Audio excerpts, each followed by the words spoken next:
Talk.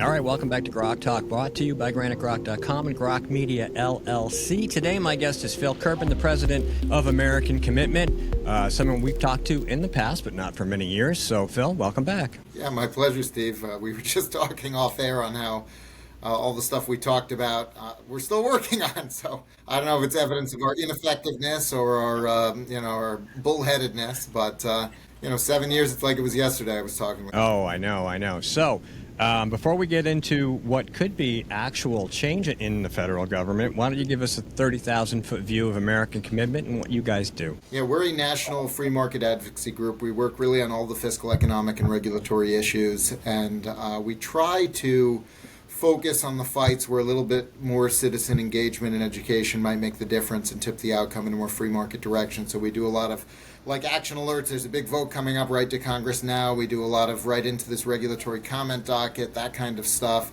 And so a lot of it's kind of reactive to the news cycle and things that are happening. But we also have some long-term priorities, which are some of the things we've talked about in the past, like the REINS Act that I've been trying to get passed for the last, 15 or 20 years. And we actually have some pretty good momentum on that this year. So we'll see. It's actually sad. The guy who came up with the idea passed away a little over a year ago, so he didn't get to see his idea enacted, unfortunately. But we're going to stay with it, and the whole idea is just maximizing individual freedom and prosperity, economic growth, and we keep it small, a very small staff, and if you send us money, it goes to good use. And but we don't, you get on my email list, we're not going to ask you for money most of the time. We just ask you to do stuff because we're trying to have an impact. So everything's on AmericanCommitment.org.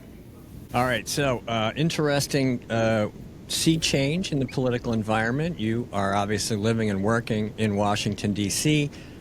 President Trump got elected. I think all the usual suspects probably said, all right, we know where he's going to go. He's coming at us.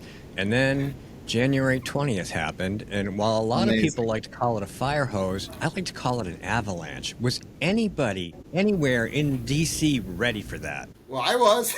I welcomed it with open arms. It's pretty amazing. I think Trump's vote share in 2024 was higher in every single state and D.C. than it was in 2020. And there were a couple places that only went up like 1 point, like Utah and Washington State, but most places it went up like 8, 10 points, 5 points. It varied by state. But even in D.C., it went up 2 points. He went from 4% of the vote to 6% of the vote. I was part of that 6%, and I actually hadn't voted for him last time. Usually I don't even bother voting for the Republican because it's like do something goofy or, vote third party or whatever because your vote here doesn't matter. But this time I thought, let's help him with the national popular vote. So I actually voted for him. I was part of the 6% this time. And,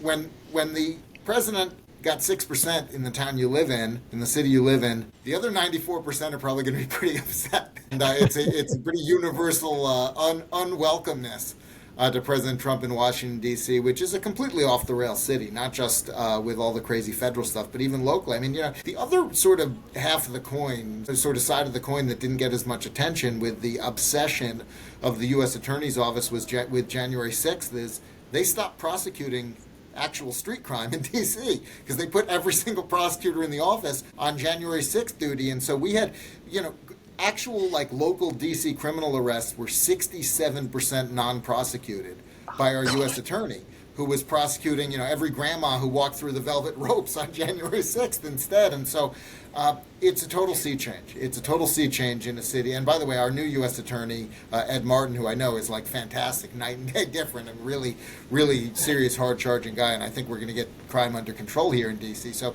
and almost all of Trump's appointments have been like that. I mean, the quality of personnel in this second term is infinitely better than the quality of personnel in the first term, where they were just sort of flying by the seat of their pants and grabbing people, and half of them weren't really necessarily on board with the president's agenda, and the other half, they were on board with the agenda, but they didn't know how to get control of the bureaucracy they were put in charge of, and so they were undermined constantly. This time, he's got people who not only are ideologically aligned, but like we're ready to go from the jump and ready to actually get control of the offices that they've been put in charge of, and fire all the people who stand in their way, essentially, or at least put them on paid administrative leave. It's very hard to fire people in the federal government, but you can at least sideline them.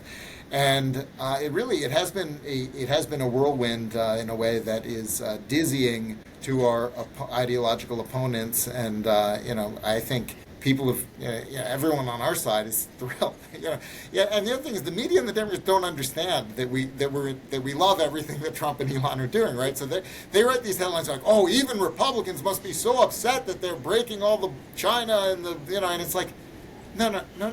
We love this. This is like literally what most of the country voted for.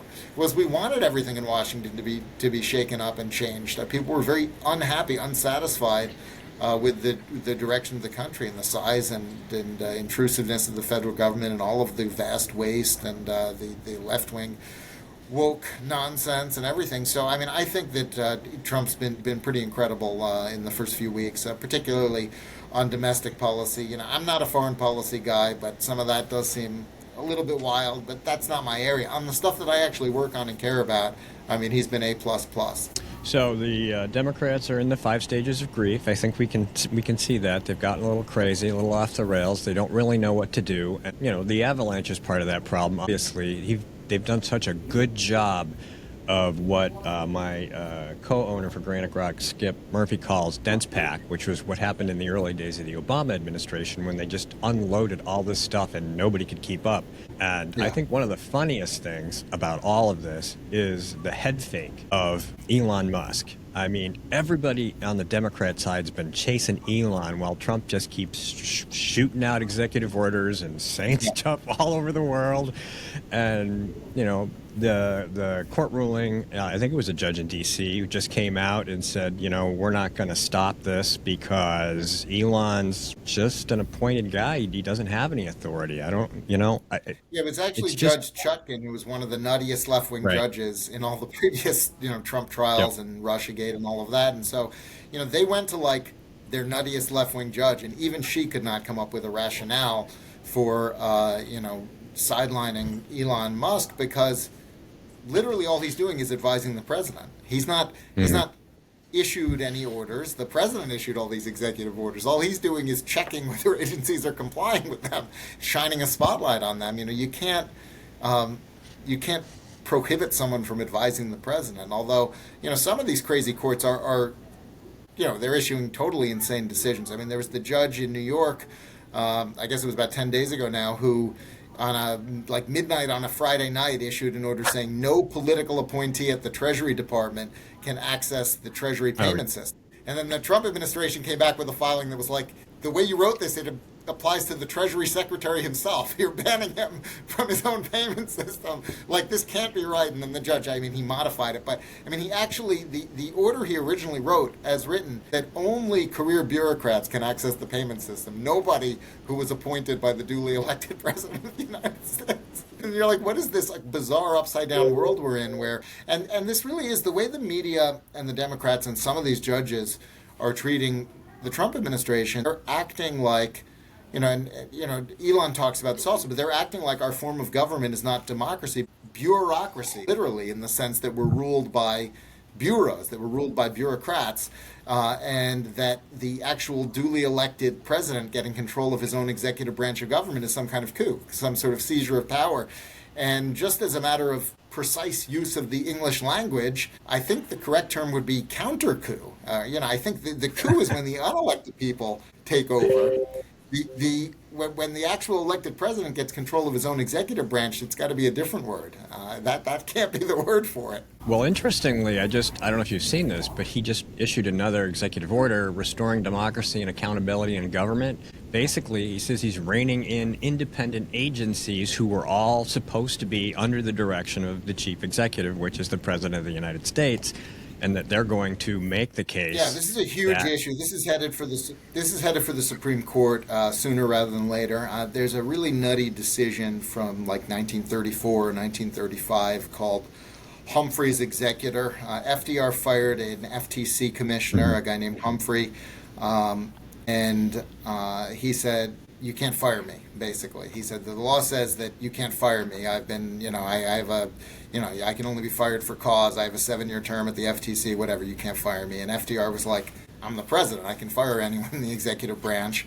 And the Supreme Court, I think it was kind of politically motivated. There were other cases going on at the time, but the Supreme Court, the guy had actually died while this litigation was going on, so the case got renamed from Humphrey to Humphrey's executor. So it was like his estate was trying to get his back pay for the time he'd been fired.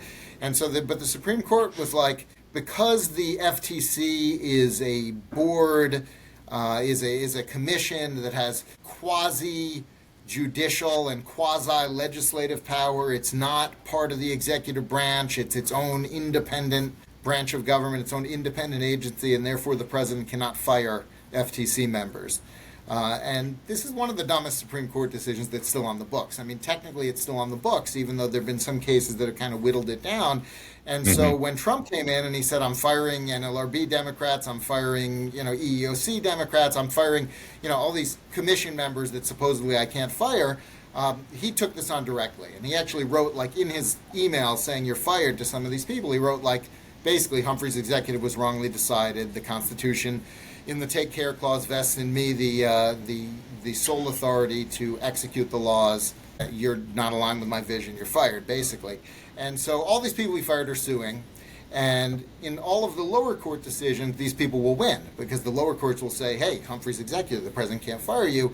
So this is just setting up the Supreme Court to decide whether there actually is such a thing as an independent agency that is beyond the purview, beyond the reach of the elected president of the United States. And, I don't know, Roberts has let us down a lot of times before, so I don't want to say it's like a guarantee that Trump will win this case. Maybe Roberts goes with the liberals and pulls Coney Barrett or Kavanaugh or something, but certainly on the merits, there are only 3 branches of government in our Constitution. Now, this was an insane politicized decision in the 30s that somehow has stood for 90 years. It should, on the merits, absolutely be overturned, and the president should have the power to fire commission members. And I take a little bit of pride actually in the letter that Trump sent to these people when he fired them.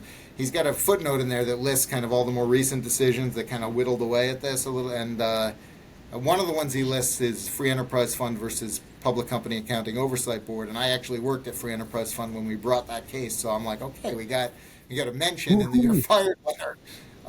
And interestingly, in that case, Kavanaugh wrote the dissent at the D.C. Circuit, which said that the president could fire members of Public Company Accounting Oversight Board, which is one of the bureaucracies created by Dodd-Frank. And then the Supreme Court agreed with him, and they actually overturned that section of the law. And so Kavanaugh, I think, will be good on this. I think if Trump loses, it will probably be because Roberts goes with the liberals and pulls Coney Barrett along. So, I never want to predict how these things will turn out, but on the merits, this should be a super, super easy one. And there should be no such thing as independent agencies that are beyond the purview of the executive branch, because that's not, we only have 3 branches. You want a 4th, you have to amend the Constitution. Do it the right way. So do you, there's been a lot of chatter on the independent media and the center right about how these legal traps were set in advance and executive orders were written to create lawsuits that would then likely be decided favorably to Trump. Have you heard that, or? Yeah, I mean, I think, there's a lot of times Republican presidents in particular, Democrats are very different about this, but a lot of times Republican presidents will ask Office of Legal Counsel, hey, can I do this? Or ask the White House's counsel, hey, can I do this? And they'll say, oh, no, there's whatever case, you can't do it. And then they just don't do it, right? And this is as opposed to Democrats who are like, nobody has to pay a student loan, try to sue me. They do whatever they just do whatever, and they say, try to stop me.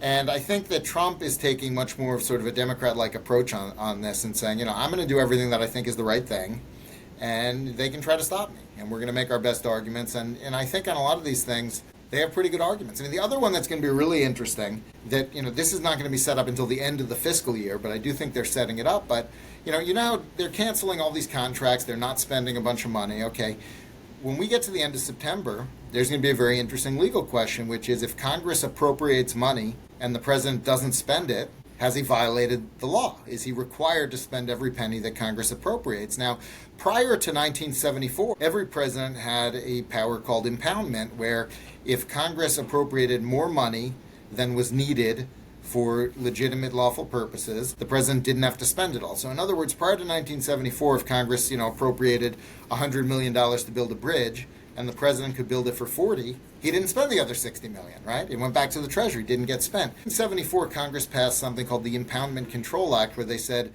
you have to spend every single penny that we appropriate, even if it's totally unnecessary. Even if you could accomplish the purpose for less, you'll spend every single penny that we appropriate, period, you're required by law. And they did that in 1974, basically to weaken the presidency after Watergate, to make it to make the institution of the presidency less powerful. Now, one of the things that Trump's lawyers have been developing the legal theory of for the 4 years when they were out of office is this argument that that 1974 law was unconstitutional, that the president has an inherent authority under Article 2 to take care that the laws be executed in the most efficient way possible, not to waste money just because there's an appropriation. In other words, that appropriations are ceilings, but they're not floors. If you can accomplish the intended purpose of the law for less, you shouldn't have to spend a bunch of money just because Congress appropriated it, and to do so actually violates the take care clause, is the argument that they're going to make. Now, under current Supreme Court precedents, they'll lose, okay, because the Supreme Court has said that the Impoundment Control Act is legitimate, and there are similar related cases like the line item veto when they struck it down and so forth. Now, any other Republican president would say, okay, we can't do it. We have to spend every penny. That's the law. Okay, Trump, his approach is very different, right? He's almost certainly, I think, when we get to the end of this fiscal year, going to have the long list of corrupt and wasteful things that he is not spending money on. And ideally, Congress will have canceled those appropriations by then, and we won't have to have a legal fight. We do have a Republican Congress. They could help. They could bless everything he's doing legally, so it doesn't have to go to the courts. But assuming that they don't, that they fail to do that, I think we're going to see litigation on this very interesting question, and I think that they welcome that. And so I think, I'm sure there are other examples in all kinds of other areas I'm not necessarily tracking as closely, but I do think that, their approach, which is much more Democrat-like than Republican-like, is do whatever you think the best policy is. Another example is birthright citizenship. Do whatever you think the best policy is, and get your legal briefs ready. You're going to have the case, you're probably going to lose in a bunch of lower courts, but, be ready to try to win at the Supreme Court. I'm reminded of a job I had in Buffalo, New York in the early 90s, and it was a computer company, and of course it was early PCs, Windows 3 was out, I think, and we did a lot of work for the University of Buffalo, SUNY Buffalo, which is a state school, and every spring we would get all kinds of business because they had to spend their budget or they would lose it. I'm like, I can't imagine them losing their budget, but they would just spend every single penny. The situation's actually even a little bit crazier than that, right? The federal situation's even a little bit crazier than that, because it's not even like, if you don't spend it all, we'll lower your budget for the next year. It's like, you don't have a choice. You're required by law to spend it all, even if there's nothing legitimate to spend it on, right? I mean, that's the current state of the law at the federal level. There's no wonder federal spending's been wildly out of control, because Congress generally doesn't know what something's going to cost ahead of time, so they put big numbers in there to make sure they're going to cover the things they want, and that makes sense if it's a ceiling. But if you've got to spend every penny, if Congress puts money in for something and the president finishes whatever he was supposed to do and spent way less, like why would you make him spend? It doesn't make any sense. But that's what we've been operating under, for the last 50 years. He's got to teach gender fluid clog dancing to whatever it is. Yeah, so that's what they do. So they set up, the DEI office, pour the money in there, set up whatever political left-wing nutty thing, right? Because they have to. It just lets them sort of create empires to themselves, because so much of the money is not actually needed for the intended purpose, and so they just they just do whatever they just create new. Whatever the heck they feel like doing. So I looked at the issues page at American Commitment, and I looked at the Trump agenda, and they really look very similar. Is there anything that's going on in either of those where you're like, well, you don't know, you'd like to see something different, or are we all kind of on the same page here? I have some significant differences on trade policy. I think that the tariffs are very economically dangerous. I mean, I get if you're using them as a threat and as leverage to accomplish other important foreign policy objectives, which is obviously what we've seen with Canada and Mexico on the border and some other things. I definitely see the upside of that and the benefit of that. But when you actually put them in place, as we're going to have for steel and aluminum and probably for some other sectors, they're very damaging economically, and then you get retaliation as well. And so it's a very high stakes game and a very risky one. And in particular, if the Canada tariffs do go on, one of the things I was pushing very hard for that we sort of we got like a half victory on is I really think you have to exempt crude oil. And he didn't fully exempt crude oil. He said it's going to be a 10% rate instead of the 25% rate. But vast parts of the U.S., basically the Midwest and the Northeast, including where you are, your retail price of gasoline is almost entirely tied to the price of Canadian crude because it's all Canadian crude that comes in and gets refined. And so, if you slap a 25% tariff on Canadian crude, it's like 50 cents a gallon at the pump. And even his 10% is probably going to be like 15 or 20. So it's like we want to make things more affordable for people.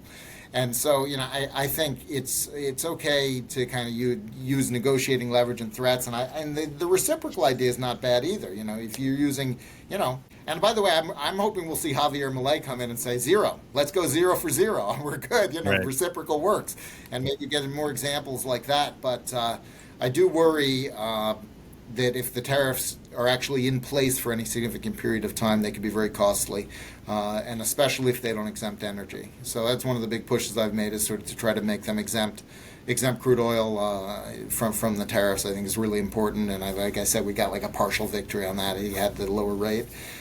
So that's one area where I have differences, but certainly regulatory policy in general, deregulation, I think they're outstanding. And my good friend Casey Mulligan has been nominated to run the Office of Advocacy at the Small Business Administration. So he's going to be like superstar deregulation advocate in the administration. So I'm pretty excited about that. And so many of his appointments. The other group I work with besides American Commitment, I work with Unleash Prosperity with Steve Moore and Steve Forbes and Art Laffer. We do a daily newsletter. If people don't get it, unleashprosperity.com. Sign up.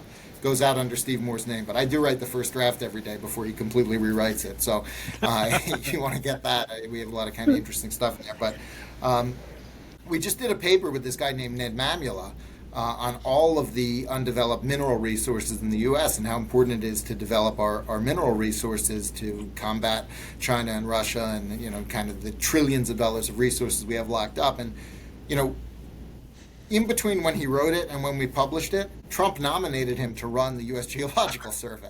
So the guy that we had doing the paper on how important it was to develop all our resources is now literally going to be in charge of developing our resources. So I think the personnel picks have been really outstanding this time, and there have been very few misses, unlike last time where I thought there were a lot. The Labor Department woman is probably the only one that I think was kind of questionable, and I understand coalition politics why he kind of went with the Teamsters on that. But even at her hearing, she had been anti-right to work, but at her hearing she just said like a million times now she loves right to work and she changed her mind or whatever. So, I think even the one that I don't like seems to have sort of recalibrated herself in order to get approval and kind of be in line with the Trump administration more broadly. So I think the personnel quality has been really, really good this time. And the other thing I think is so important is I think Trump really learned the lesson that your appointees have to actually get functional operational control of their agencies, because that certainly didn't happen in a lot of the federal agencies last time. And I'll never forget, I'll give you one example because I'm my mind is still blown by this.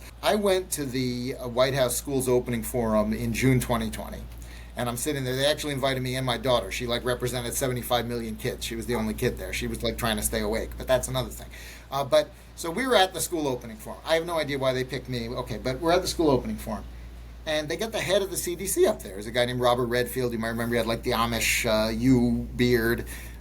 He's up there and he's like, every school must be open. This is CDC policy. The most important thing for kids is to be in school. There's no excuse for any school not opening on time this fall. And I'm like, listen, this is awesome. We got, CDC's totally turned around. We're going to actually have a normal school year. And I'm listening to this guy. And I'm like, let me just check. Have they updated their website? I go on cdc.gov and it's all the schools should be closed. If you have any positives, send everyone home. Put the desks 10 feet apart. I'm like, okay, this guy clearly has no, there's a 100% disconnect between what the political appointee who's running this agency says and what the bureaucrats that actually run the place are doing. And I think that that was just the most obvious example to me, but there were tons of agencies, I think, in Trump's first term where he put his political appointees in, and the actually rank and file staff were like, yeah, okay, whatever. And then they kept doing the left-wing stuff they wanted to do. And I think this time, Trump, aided by the DOGE guys or whatever, I mean, he's like, I issued my executive orders, and if you're not following them, you're fired,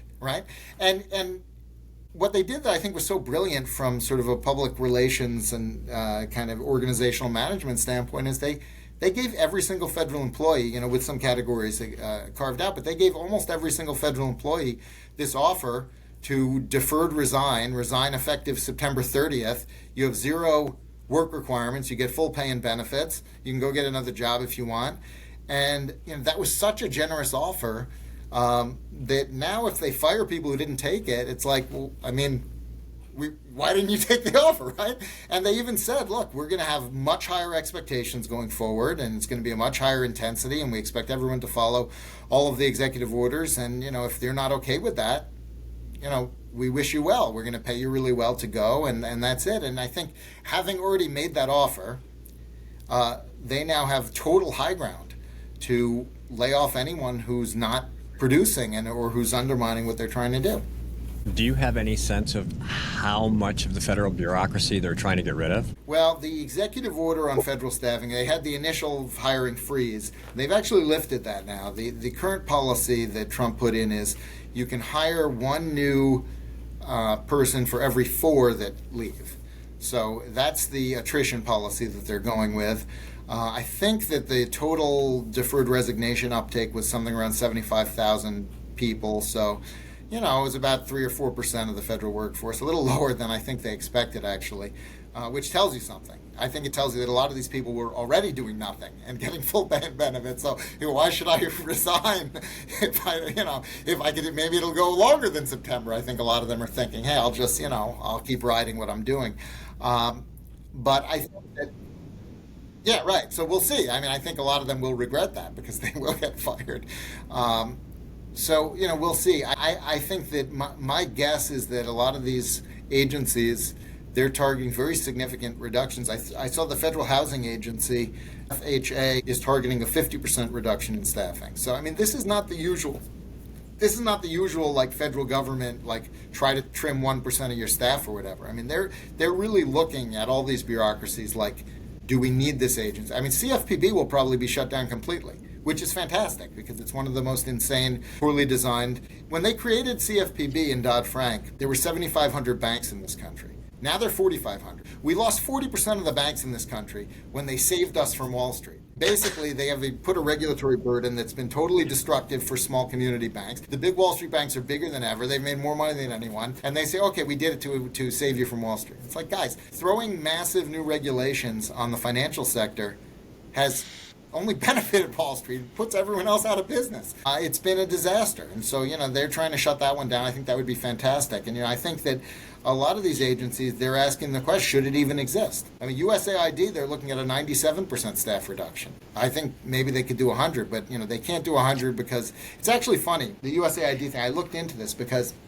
and actually Elon replied to one of my tweets on this, which is amazing because I got like $250 in my Twitter monetization payment because Elon replied to me. Usually I get like $12 or something, but you get an Elon reply and then, it's like, he blows you up. But, I pointed out, like, it was created by executive order because I went on the USAID website and it was like, was created by JFK by executive order. And then all these people attack me and they're like, you're lying, it's false. And I'm like, I literally read that on the USAID website. So, like, if I'm wrong, they're wrong about how their own agency was created because that was my source. I went on their website and it said created by JFK. And so after like all these people attacked me and said I was wrong because Elon replied to me, I actually researched the history of this to understand what was going on and what people were saying. And the 1961 Foreign Assistance Act is an amazing bill. I think like Kennedy wrote it himself or his White House staff wrote it because all of the authorities in this bill are given to the president. And it's basically like, create an agency if you want, give it to an existing agency, do whatever you want, give the money to whoever you want. I mean, I've never seen such a broadly worded bill. And so if the 61 Act were still the controlling legislation, 100% Trump could get rid of it, move the authorities back to state, do whatever he wants, because the thing was written to give all the power to the president. Ironically, Jesse Helms wrote a bill in 1998 to try to end USAID. Okay? And in his bill to try to end USAID, which Clinton vetoed twice, but then they put in the year-end omnibus and he signed it in that, so they got around his veto that way. In that bill that was trying to end USAID, for the first time, 37 years after Kennedy created it, Congress recognized that it exists. Okay? Now the liberals are saying, hey, Congress recognized that it exists, so the president can't get rid of it. And it's like, that was a bill that was intended to end it. The first time Congress recognized it exists was a Jesse Helms bill trying to end the agency that actually said the president should end it or issue a report justifying it or whatever. And of course, Clinton was like, here's my report justifying it. I'm not ending anything. But now they're trying to say, okay, 37 years after Kennedy created it by executive order, Congress passed a law saying we recognize that it exists. Therefore, Trump can't get rid of it. Now, to me, that's completely insane. I wish Jesse Helms were alive, because can you imagine what he would say about this theory that his bill to repeal USAID means they can't repeal USAID? So it's a really twisted situation, but let's say they're right as a legal matter. And they have that paragraph to point to. We recognize it as this. Okay, well, you can still fire 97% of it. It still exists. It's these 200 guys. And so it seems like that's what they're doing. And it gets around the legal argument, right?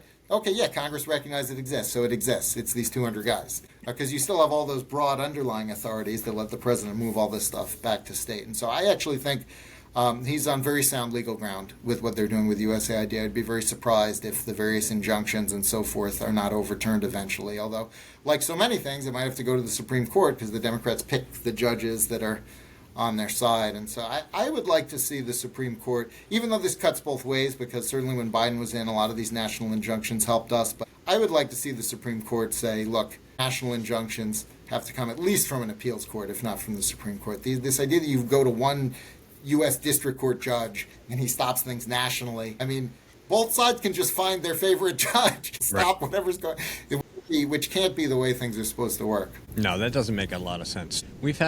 Every day we get lists of things that the government is spending our money on, and there's so many of them that are crazy. We talked about this briefly before. Do you have any favorites that you've seen that are just so absurd that you can't even believe we were spending money on them? Well, the transgender comic book and the transgender opera that USAID funded got to be near the top of the list. There's some really crazy NIH studies. Rand Paul loves, they gave cocaine to shrimp or whatever. There's a lot of there's a lot of wacky stuff. To me though, the things that are the most destructive are not the things that are necessarily the obvious waste and absurd things. Okay, that's because when you give money to some idiotic left-wing group to stage some idiotic left-wing play or whatever that nobody goes to see, you're basically just wasting money. Okay, which is bad, but it's the cost of it is basically the cost of that money that you lost. To me, what's most destructive is when you fund these agencies that just issue horribly destructive regulations all day long. A few years ago, there were all these stories about how there was an EPA employee who just watched pornography at his desk all day long. There was these stories, and people were like, oh my God, how can they not fire this guy? And I don't even know if they were ever able to fire him. There were union grievances, all this stuff. And what I would always say is that guy is probably the least destructive person at the whole agency, right? Because he's just watching pornography all day. The guy in the next cubicle is destroying 100 jobs a day by cracking down on businesses. And so to me, the most important government spending to cut is the government spending that actively harms the U.S. economy. And that's why things like shutting down CFPB would be so valuable. And if we really can, trim back a lot of these EPA regulations, just the things that impose massive costs. During the Biden administration, the regulatory burden increased by about $50,000 per household on a net present value basis. So if all the Biden regulations actually stayed in effect, and obviously they won't because Trump won and he's going to get rid of the electric vehicle mandates and a lot of these very expensive things, but if all the Biden regulations had stayed in place, the cost to you over the rest of your life, the average household, is $50,000, not for all federal agencies, just for the new ones. Just for the new ones we got in those 4 years. So, the dollar amounts we're talking about are so staggering. They're so staggering that to me is the most important thing of what DOGE is doing, is actually cutting the regulatory burden by, cutting back on the staff that are spending their time destroying the private economy. So that to me is actually more important than the waste. The waste is you can laugh about it, but the waste is actually less destructive than a lot of the regulatory activities. So let's talk about energy. Obviously, Mr. Trump is big on energy, and you talked about mineral rights and things like that. He's got 4 years. Let's just assume that's all he's got. And he's got to deal with the lawsuits, and he's got to deal with the private groups, many of whom are now suddenly unfunded because USAID is no longer the organization it was. They're applying for emergency funding from the EU and NATO. There you go. Well, it's interesting. The Biden administration had about 150 things they did that were anti-oil and gas. And, of course, they laid off 14,000 pipeline workers on day one when they canceled the permit for the Keystone Pipeline, which, I find it amazing how, you look at how upset the media is about every round of federal layoffs, and then you compare it to their complete zero concern for Biden's, private sector layoffs that he did very intentionally. But there were 150 other anti-oil and gas actions, and in fact, if you go to Institute for Energy Research has a catalog. They just have them all listed. That's my friend Tom Pyle's group. And so they're doing this massive list of anti-energy things. And then when you say, hey, everything would be less expensive if they weren't doing all these anti-oil and gas things, they said, hey, you crazy liar, we have record high production. We're the greatest pro-oil and gas presidency ever. And the media would echo this. And it was one of those things that's it's like technically true, but it's really a lie. It was true. They did hit an all-time high in U.S. oil production, but barely. They got kind of back up to where Trump was in 2019, pre-lockdown, to about 12 million barrels a day. But if you look at the trend line we were on, if the Trump trend line had continued with productivity gains and in response to world prices rising, we would be at about 15 million barrels a day. And that's an estimate from Casey Mulligan, who, as I mentioned, is actually going into the Trump administration. Very good economist. So, we had a record high, but we would have a much, much higher record high if we didn't have all of those anti-energy policies. And so Scott Bessent has said the Treasury Secretary has said his top objectives are 3, 3, and 3. He wants 3% economic growth or more, 3% of GDP budget deficit or less, and 3 million more barrels of crude produced per day in the U.S. That's his 3-3-3 plan. And I think that's very doable. Because as I said, that puts us back on trend from the first Trump term. And, I know a lot of industry guys say, oh, there's no way. But I think you peel back all the regulatory barriers and you unleash competitive pressures, and you will see the kind of continued innovation and productivity increases and new technologies and everything that was we'll get back on that trend line. And I think we can get up to 50 million barrels a day, and that would have a very big impact. And that's very material in terms of the economic impact that ripples throughout the economy. I don't know if we're going to actually see meaningful reductions. Everyone's saying, when are you going to see the prices of everything go down? That's very hard to do economically. It almost never happens. I do think that if Trump succeeds in getting his tax cuts extended and in implementing his deregulatory agenda, in getting some semblance of sanity on federal spending, we'll have all the ingredients for a strong economic boom, and we'll have rising real incomes again, which is to say wages will go up faster than prices and things will become more affordable. And it can happen very quickly. And in fact, when the Trump tax cuts were originally passed, they had these budget estimates saying it was going to punch these trillion-dollar holes in the budget. In fact, revenue was higher in the 2 years after the tax cuts passed than it was in the 2 years before it passed. And so, Art Laffer says, the Trump taxes paid for themselves in the first 2 years. And so, they've got to extend those, preferably permanently, or else the average tax hike on every American household is like $3,000 at the end of this year. They can't let that happen. I think this Senate strategy of do a budget now with no tax cuts and get to taxes later in the year is one of the dumbest things I've ever heard. So Trump came out for the House strategy of get the tax cuts done as soon as possible, which I don't.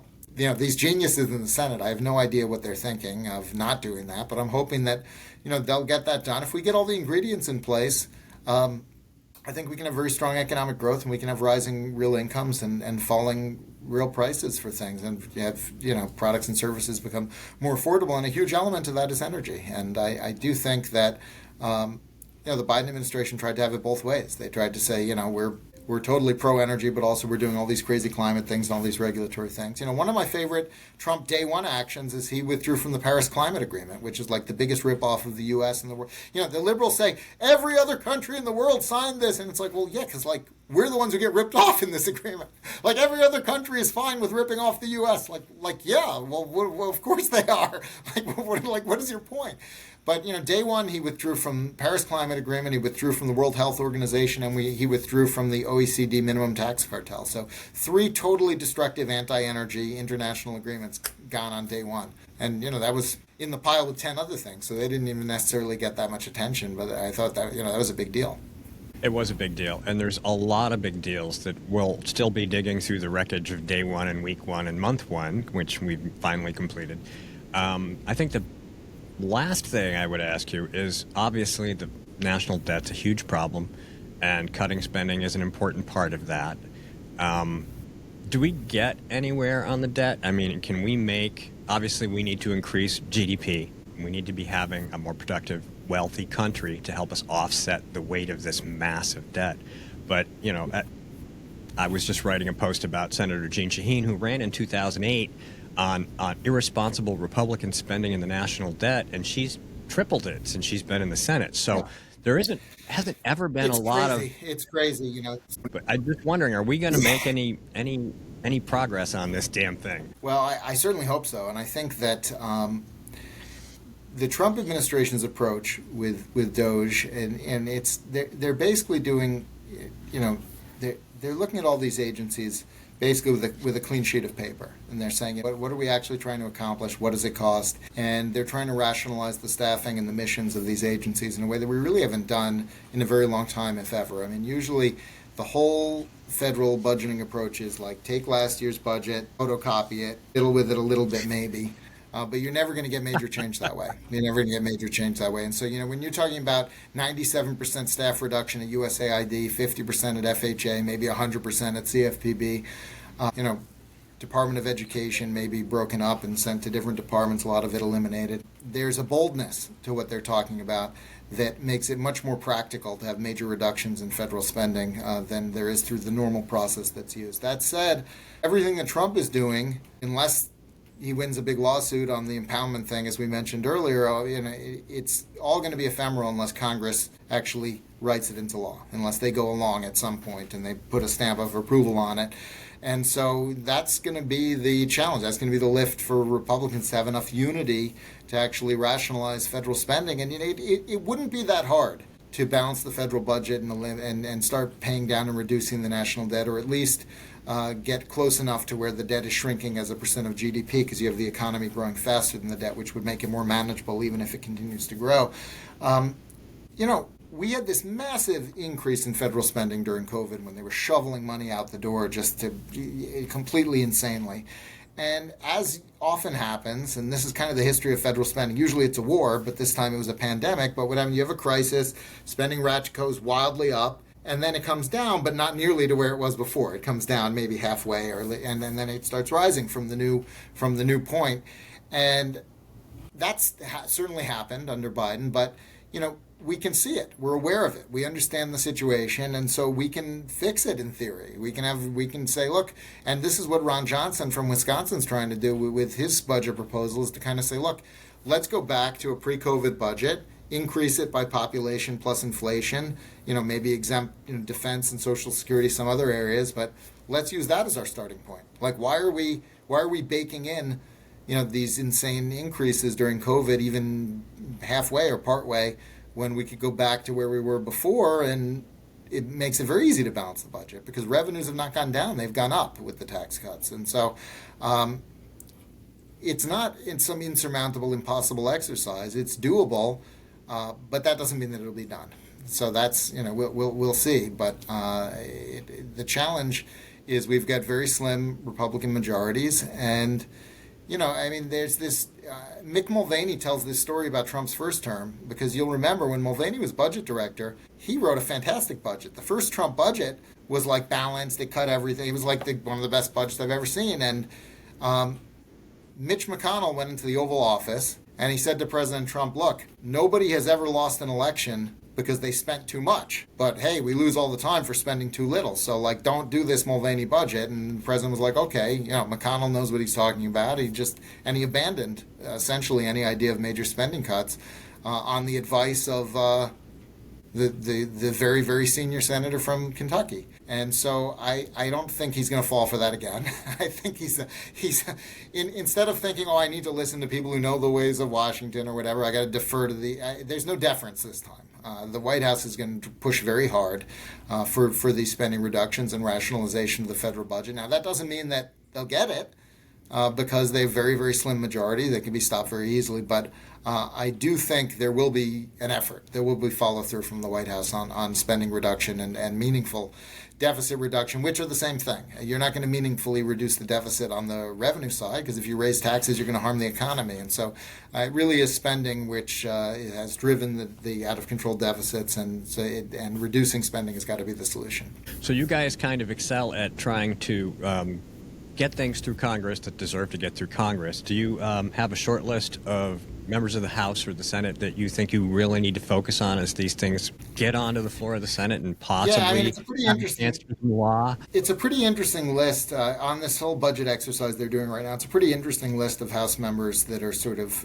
problematic, because you've got basically like the New York and New Jersey Republicans that don't want anything unless they get full SALT deduction restored, which, you've got like the lowest state and local taxes in the country, so you don't, you're like the opposite end of the spectrum. You don't want to, you as a New Hampshire taxpayer shouldn't be paying 30% of the tax bill for some rich person in New York and New Jersey just because their state governments are insane and have high taxes. So I think capping SALT was one of the best things that the Trump tax cuts did the first time around. But you got these guys who are dead set on raising or eliminating that cap, and they're a big problem. And this guy, there's a guy from New York, Mike Lawler, who actually I like a lot. He's a pretty good Republican on most other issues, but he's running for governor. And last Congress, his bill was to double the SALT cap for married couples. So instead of being $10,000 for everyone, it would be $20,000 for married, $10,000 for single, which I actually think is fine. Okay, doesn't have a huge budget impact. He can say he delivered something for his constituents. It's good to get rid of marriage penalties in the tax code. I was actually okay with that. Well, he went down to Mar-a-Lago, actually before Trump was inaugurated. He went down to Mar-a-Lago, and Trump was like, okay, we'll put your bill in. Are you on board now? And he said, oh no, actually I have a new version of my bill. Now it's not $20,000 that I want 200,000 of SALT cap. And so it's like, come on. That's essentially uncapped. We're giving like a massive tax break to the richest New Yorkers so that the rest of the country can subsidize out of control government in New York. So the New York and New Jersey Republicans on that issue are a problem. And then the other end of the spectrum, you've got actually some of my favorite Republicans in the House, the Freedom Caucus guys led by Andy Harris from Maryland and Chip Roy from Texas, who've basically said, we're not on board with the president's budget because we want to get all the spending cuts passed first before we do anything on tax. And it's like, I'm kind of sympathetic to that because I really want spending cuts too, but holding tax hostage for the spending cuts probably means we don't get anything done, and it's very dangerous for the economy because you might get a huge tax hike, or at least you get later in the year and the fears that a tax hike is coming, which has a lot of economic harm associated with it. And the tax cuts, as I said, and as Art Laffer showed with his charts, the tax cuts paid for themselves, and so tax hikes would actually make the deficit worse, not better, independent of what we do on spending. And so I think they're a little misguided, even though they are some of my favorite members. And then you've got some of the Senate guys led by Lindsey Graham and John Thune, who have this insane idea that the best strategy is to do a budget with no tax cuts at all now, that just basically increases defense and border spending, and then we'll get to tax cuts in the fall. Well, maybe you will, but like the president's at the peak of his power right now. We don't know how long that's going to last. You got, somebody could die. There are a lot of old guys, and you say, well, you don't know what's going to happen. So I think that strategy is a very poor one. And I think the earlier they act, the better. And I would like to see more robust spending cuts in this exercise. But the most important thing right now is we need consensus among Republicans. They've got to unify and get this stuff done sooner rather than later, because if they fracture and fragment, and the president loses momentum, his popularity declines, his influence wanes. You could have a couple of House members die or something, and House control flips. I mean, you just don't know what's going to happen, and it's very dangerous to wait and to try to have these sort of prolonged internal debates and discussions before getting legislation done. You going to be spending any time at CPAC? Yeah, I'm on Saturday morning. I'm doing a healthcare panel with Andrew Langer and Steve Moore. So I think, but it's like 8 or 8:30 a.m. So I'm wondering if anyone's going to be awake. We'll see. We'll see if people are there. It's 3 or 4 hours before Trump speaks, which is like not the prime slot. So I am on a main stage panel. So we'll see if people are there. Check the schedule, make sure you're awake. It should be a good panel. All right. Well, Phil, thank you so much for taking all this time with us today. Any closing remarks and how people can get a hold of you? I'll mention 3 places. American Commitment is sort of the main website for my is the website of my main organization, AmericanCommitment.org. Then I also have the group that I work with Steve Moore and Art Laffer and Steve Forbes, and that one's UnleashProsperity.com. That's where you can get the free newsletter that we send out every weekday. And then I'll also mention I'm a little bit addicted to X, and so if you want my up-to-the-second thoughts on everything, you can always catch me on there as well. It's my last name, Kerpen, Kerpen. All right, Phil Kerpen, American Commitment, thank you so much, and enjoy your time at CPAC. All right, have a good one, Steve. Rock Talk.